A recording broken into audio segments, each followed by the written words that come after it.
नेपाल के काठमांडू में बुधवार सुबह एक बड़ा हादसा हो गया। त्रिभुवन इंटरनेशनल एयरपोर्ट पर बुधवार को टेक ऑफ के दौरान सौर एयरलाइंस का एक विमान क्रैश हो गया। मीडिया रिपोर्ट्स के मुताबिक पोखरा जाने वाले विमान में एयर क्रू समेत 19 लोग सवार थे। यह हादसा करीब 11 बजे हुआ। हादसे के तुरंत बाद बचाव और राहत कार्य शुरू कर दिया था। इस हादसे में विमान के परखच्चे तक उड़ गए और किसी यात्री के बचने की संभावना भी नहीं दिख रही थी। घटना स्थल से सामने आए वीडियो तो और भी ज्यादा हैरान कर देने वाले थे। इस विमान में कुल 19 लोग सवार थे, जिसमें से एक पायलट को ही बचाया जा सका। सामने आया कि इस हादसे में एक ही परिवार के 3 लोगों की मौत हुई है। एक ही परिवार के 3 लोगों की गई जान एयरलाइंस की ओर से जारी बयान में बताया गया।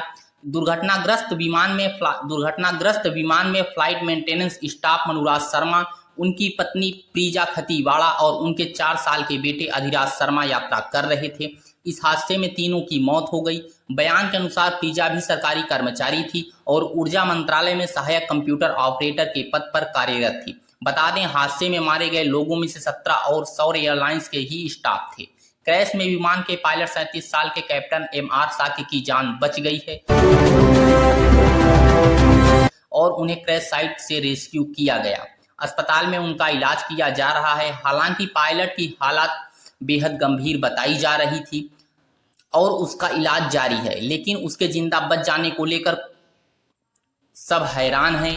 बता दें, प्लेन क्रैश में 18 लोगों की मौत की पुष्टि अचानक पलटा और जमीन से टकरा गया।